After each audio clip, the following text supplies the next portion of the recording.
Big Boss Kannada season 12ರ 7ನೇ weekend ಬಂದಿರುವಂಥದ್ದು. ಈ ವಾರ ಕೂಡ ಸಾಕಷ್ಟು ಬದಲಾವಣೆಗಳು ಬಂದು ಹೋಗಿರೋದನ್ನ ನೀವೆಲ್ಲ ಕಂಡಿದ್ದೀರಾ. ಆದ್ರೆ ಈ ವಾರದ ಕಿಚ್ಚನ ಪಂಚಾಯಿತಿಯಲ್ಲಿ ಚರ್ಚೆ ಆಗಬೇಕಾದ ವಿಷಯಗಳು ಯಾವುದು ಅನ್ನೋ ವಿವರ ಎಲ್ಲಿದೆ.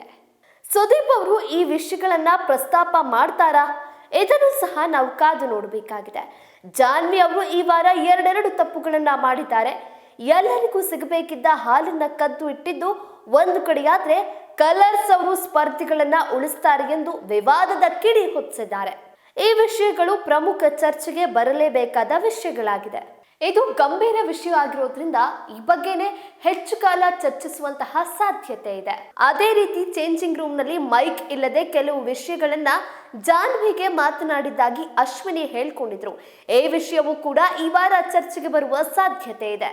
ಇಷ್ಟೇ ಅಲ್ಲ, ಧ್ರುವಂತ್ ಅವರು ಪದೇ ಪದೇ ರಕ್ಷಿತಾ ಅವರನ್ನ ಹೀಯಾಳಿಸಿ ಮಾತನಾಡಿದ್ದಾರೆ.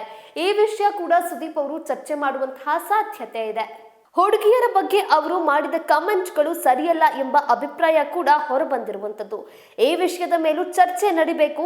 ಇಷ್ಟೇ ಅಲ್ಲ, ಕಳಪೆ ಹಾಗೂ ಉತ್ತಮ ಯಾರಿಗೆ ಕೊಡಬೇಕು ಎಂಬ ಚರ್ಚೆ ಮಾಡಬಾರ್ದೆಂದು ನಿಯಮ ಇದ್ರೂ ಅಶ್ವಿನಿ ಗೌಡ, ಸುದಿ ಮೊದಲಾದವರು ಈ ಬಗ್ಗೆ ಸಾಕಷ್ಟು ಚರ್ಚೆ ಮಾಡ್ತಿದ್ದಾರೆ. ಅಂತಿಮವಾಗಿ ಮಾಳುಗೆ ಕಳಪೆ ದೊರೆತಿದೆ. ಈ ವಿಷಯ ಕೂಡ ಸುದೀಪ್ ಕೈಗೆತ್ತಿಕೊಳ್ಳುವ ಸಾಧ್ಯತೆ ಇದ್ದು, ಈ ವಾರ ರಕ್ಷಿತಾ ಶೆಟ್ಟಿಯಿಂದಲೂ ಭಾರಿ ತಪ್ಪು ಜರುಗಿದೆ. ಗಿಲ್ಲಿ ಅವರಿಂದ ಪ್ರಭಾವಿತಗೊಂಡು ಆಟವನ್ನ ಹಾಳು ಮಾಡಿದ್ದಾರೆ ಎಂಬ ಆರೋಪ ಸಹ ಕೇಳಿ ಬಂದಿದೆ. ಅದೇ ರೀತಿ ಪಿಸು ಧ್ವನಿಯಲ್ಲಿ ಮಾತನಾಡಿರೋದು ಕೂಡ ಗಮನಕ್ಕೆ ಬಂದಿದೆ. ಇನ್ನು ಗಿಲ್ಲಿ ತಾನೇ ವೈಸ್ ಕ್ಯಾಪ್ಟನ್ ನಿಂತ್ಕೊಂಡು ಪದೇ ಪದೇ ಕ್ಯಾಪ್ಟನ್ ರೂಮ್ ಒಳಗೆ ಹೋಗುವ ಕೆಲಸ ಮಾಡಿದ್ದಾರೆ. ಕ್ಯಾಪ್ಟನ್ ಹೊರತುಪಡಿಸಿ ಮತ್ಯಾರು ಕ್ಯಾಪ್ಟನ್ ರೂಮ್ಗೆ ಒಳ ಹೋಗುವಂತಿಲ್ಲ. ಆದ್ರೂ ನಿಯಮ ಮೀರಿ ಗಿಲ್ಲಿ ಪದೇ ಪದೇ ಹೋಗಿರೋದು ಕಾಣಿಸ್ತಾ ಇದೆ.